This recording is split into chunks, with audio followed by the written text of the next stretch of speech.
Hello and welcome to Sports Update on Trust TV. I am Emmanuel Fashimi.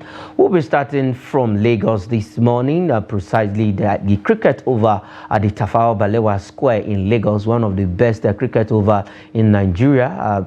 Probably we have one in Abuja. We have the best of the best in Edo State. That is at this in Edo State that was used for the last during the 2020 National Sports Festival. That is still the best cricket over we have in the country. But let's leave the best now, where the Nigerian coach that's for the cricket team, for our own women's cricket team, that has urged fans to charge fans to actually come out en masse and support the women when the T20 international invitational competition, that is the T20i competition, starts right there at the Cricket Oval in Lagos. The likes of Uganda, we have Sierra Leone, Ghana, who will be gracing this occasion. We are the defending champions. Our ladies are the defending champions. They are called the green and the yellow-green cricket women's team of Nigeria. So the competition will be starting this weekend precisely. But the ladies have been in camp in Benin City at the Cricket Oval in Benin City. That is where they've been camping for the past 1 month, preparing for this particular tournament. They are the defending champions, like I said. They won the last tournament against Rwanda, and now they want to defend that title and defend it very well when hostilities start this weekend. I have John Osho from Kaduna joining me on the show this evening to look at this story and other story on the program. John, welcome to Sports Update on Trust TV. Hello, good evening, Emmanuel. Thank you for having me. Yeah, talking about cricket. Okay. Right? All right. Go ahead. Yeah, it's quite interesting when you look at. All right, thank you. It's interesting when you look at what he's saying that Nigerians should come out and support. So the thing is, if you want to get attention of people, you have to put yourself in the faces of people. And I would encourage and urge the Nigerian Cricket Federation to go ahead to ensure that every time you go on social media, you're not just seeing Nigerian football, you're also seeing cricket on a regular basis. That way, a lot of people are enthusiasts, sports enthusiasts, and they want to go to the stadiums to watch. They want to go to the arenas to watch these people play, to watch people perform. And look at the Nations Cup, for example. A lot of Nigerians were very, very much involved. So I would expect cricket to do the same thing, so that the Nigerians can now go out there. Okay, so there's this tournament. Let me go and watch. Let me go and support our girls. That's what I'm expecting them to do. And if they do that, put us on social media, you're going to see a lot of Nigerians going out there to support the cricket girls and also boys. To support the cricket girls.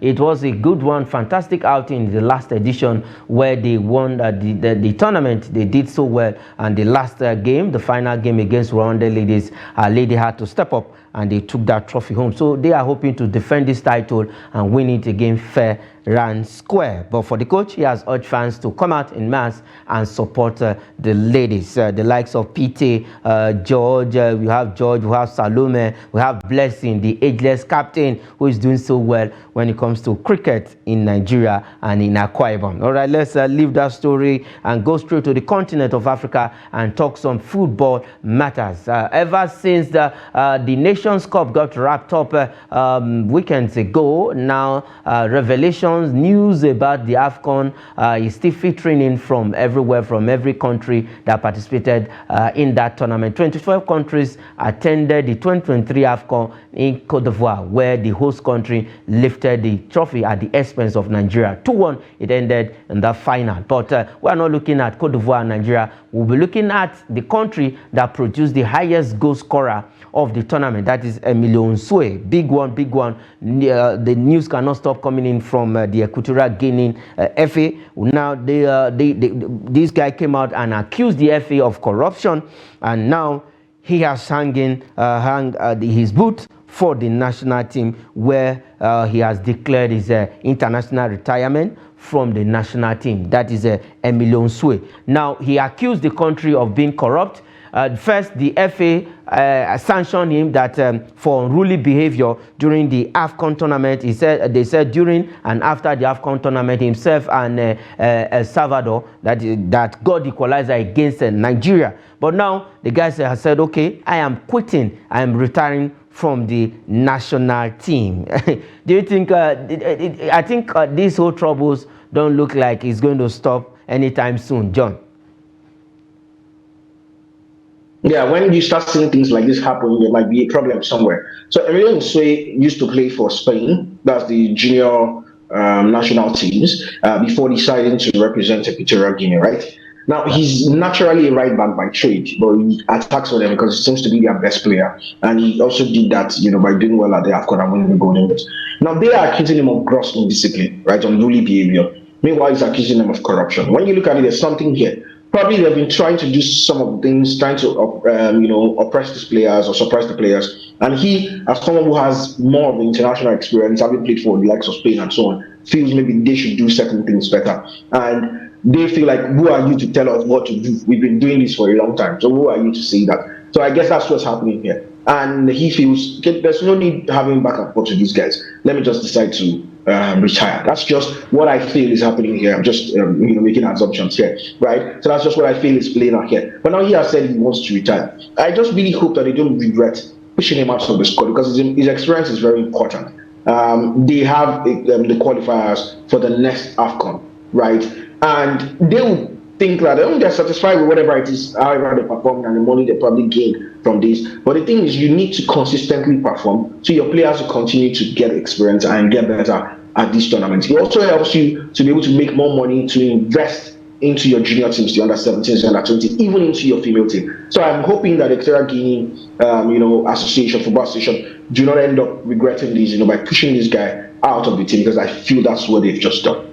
Okay, that you feel that is what they've just done. Still talking about the AFCON, but this time around we'll move away from the AFCON 2023. Let's look at the AFCON 2025, where a lot of consultations, discussions, meetings is going on, probably to look at when it will be suitable to host that tournament. Now, the tournament for the AFCON 2025, Morocco is to host it. Now, probably we're looking at July of 2025 when this tournament will come up. Somebody said something. Somebody said something to me. Must we always follow the European pattern, or must we always look at these guys and do our own thing? I think we should do our own thing the way that suits us. John, I don't know if you actually agree with that. And probably, do you think this tournament should be hosted, should be played in July? Because Morocco will host it in 2025, but now the date, the time, the month is what is now in the front burner. All right. So personally, I'm of the opinion that if you want to, if you want to call the shots, then you need to have the bargaining chips, right? You need to be big enough. You need to have precedence. You need to have shown in the past that you can do this, you can handle this. Now, there was a reason the World Cup was played at the end of the year in Qatar, right? Qatar, yes, might not be a footballing nation, but when it comes to maybe having the money, having the organizational capacity, having the venues to host this event and being able to do it very well. And then the weather issues as well, so they were able to move the World Cup towards the end of the year. But ideally, most tournaments, right, are played around June, July, August. Now, when you look at most of the top players in Africa, the top players played in Europe. Europe season is still ongoing around January, February. Now, it will be unfair to your players to leave their clubs, come and play for their nations. Yes, the nations are very important, but the clubs are the ones who employ them. And some of these players are trying to compete with other players in their teams, and they stand a chance of losing their place when they are gone for 1 month.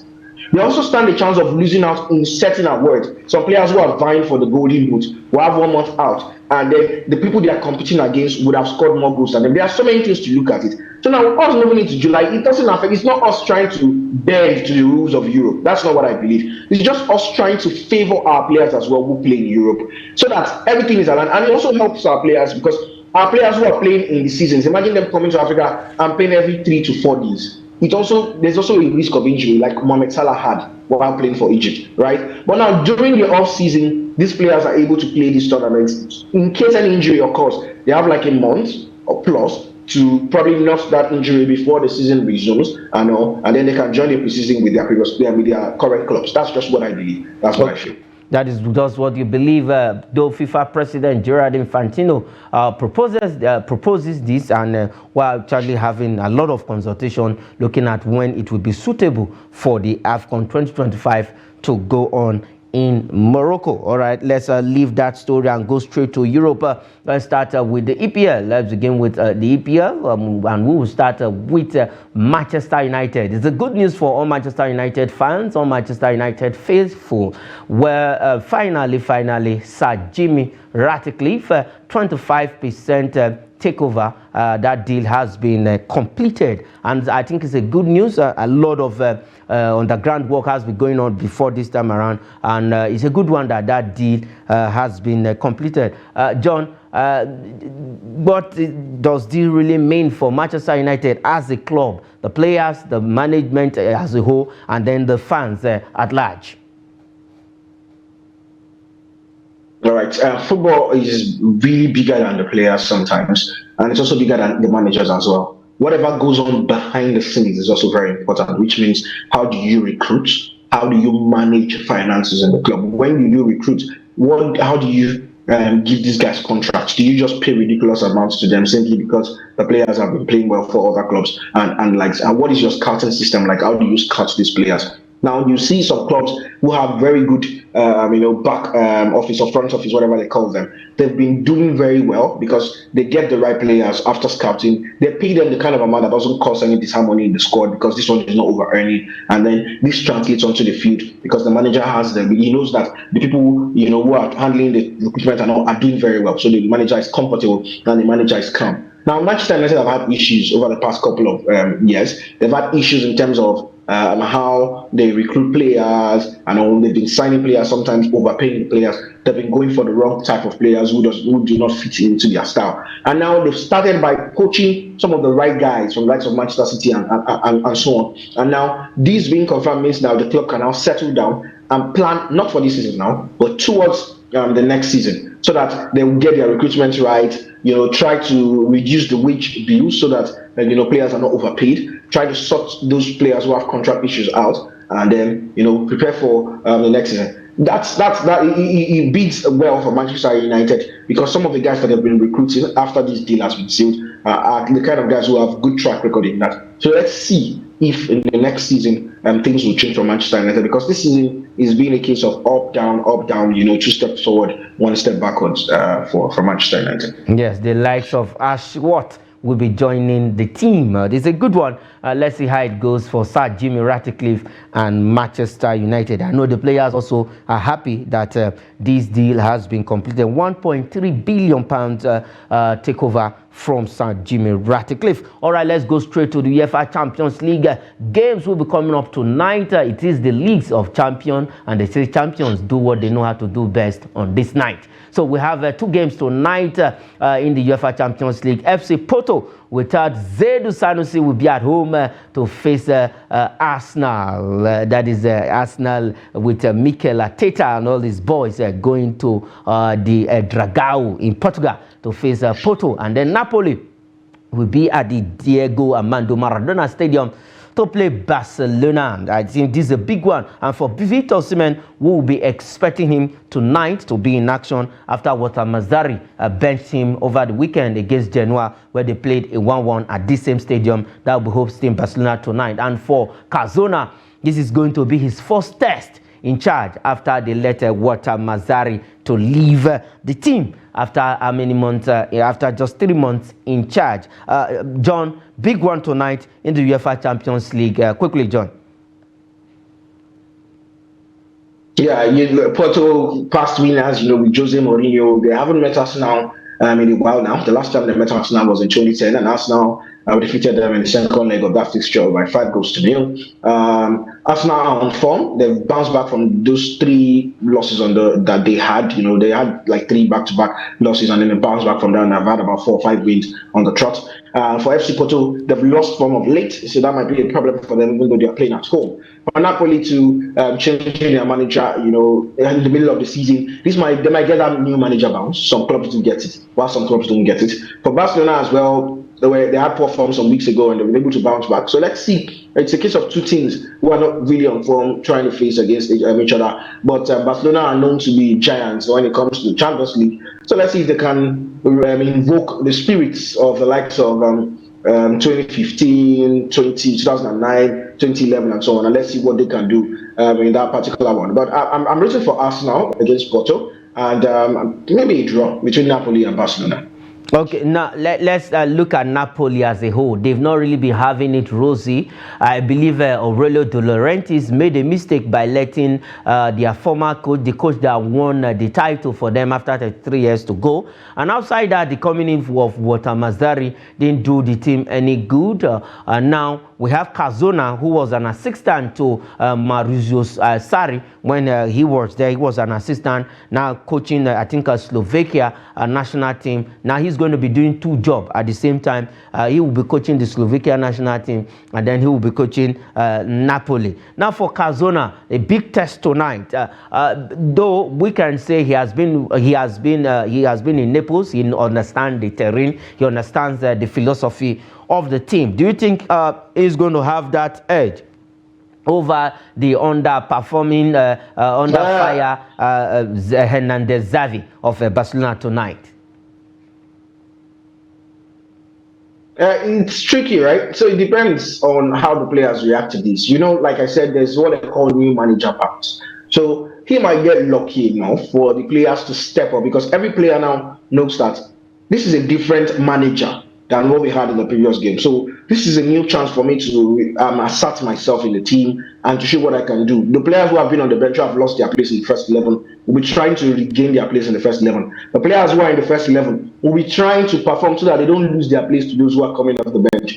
So this is going to be a very tricky one. If Barcelona are not careful, Napoli will shock them. Napoli have Victor Osimhen. Victor Osimhen has shown that he can give any defense in the world a run for their money, right? He won the Capo Cannoniere last season, so he could do that again. Who knows what might just happen. The players might bounce back. And for Barcelona, all it takes is for Xavi to sit them down and talk to them. In Barcelona, this is how we used to do back in our days. We are known to go find the Champions League, to do this, to do that. We hardly would get knocked out in the round of 16, and maybe that will spur the players as well to want to play well. They have experienced players like Ilkay Gundogan, they have Lewandowski, manning the attack. These are past Champions League winners. So let's see if they can build on that. Even Andres Christensen as well, Champions League winner. Let's see if they can build on that to probably create a shocker in Naples. Okay, let's see probably if they can build on that to create shocker in Naples, but it's going to be an uphill task for the entire Barcelona team. Okay, well, still staying in Europe, let's go to the third tier competition of the European club football, where we have just one game in the Europa Conference League knockout playoff. We have KA Gent against Maccabi Haifa in that game, and Maccabi Haifa hold a 1-0 advantage first leg aggregate over KA Gent of Belgium. All right, let's leave that and go straight to the EPL. Quickly, let's look at today's fixture in the English Premier League. And if Liverpool get a win tonight, they are going to open up the gap between them and the second person on the table, Luton. They will be playing Luton Town tonight at Anfield. Stubborn Luton Town, who gave Manchester United a run for their money over the weekend. And who will be, John, while you are reacting to this particular fixture, we'll just have the first side of the English Premier League table on the screen. John, tonight, Liverpool against Luton Town at Anfield.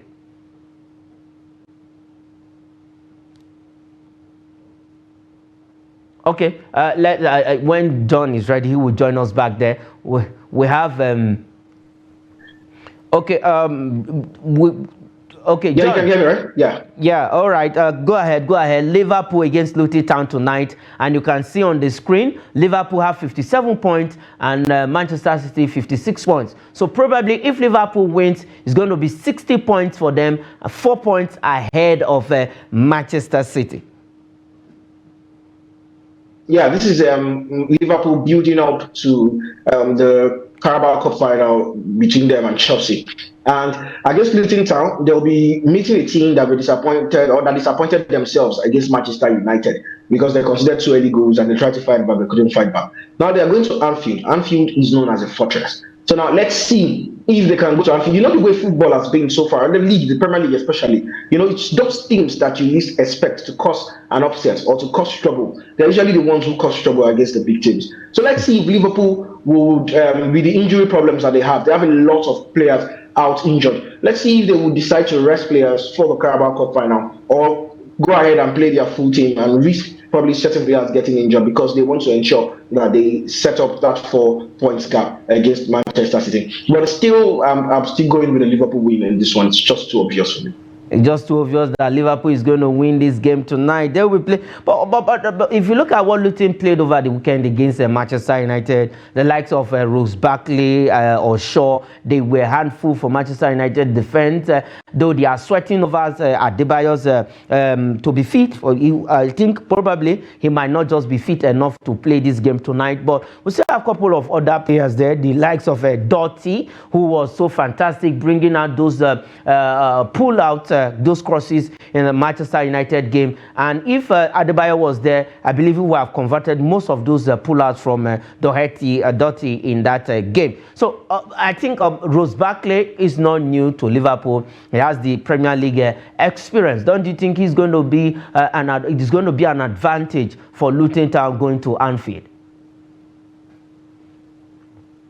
Yes, Luton are going to have the advantage for the fact that they know that they have it all to play for. They are trying to survive and they want to cause an upset at Anfield. But there's something about Liverpool right now. There's something about their confidence. They're riding high and they want to ride on that particular confidence. A team losing players to injury and still being able to discard Brentford by 4-1 in their last game. It's going to be a tough one for Luton Town. I still stand by Liverpool, but it's the Premier League. Anything can happen. We could see an upset. Who knows? Okay, before I let you go, just your prediction. Wait, how many goals? Quickly. I think Liverpool winning by 4-0. Okay, 4-0 against Luton Town. All right, that is where we'll leave it tonight, this evening on Sports Update. Good one, John Oshaw, joining me again this evening on the program. Thank you very much for having me. It's good to be here. Always good. All right, that is it on the program. I am Emmanuel Fashemi. Say thanks for watching.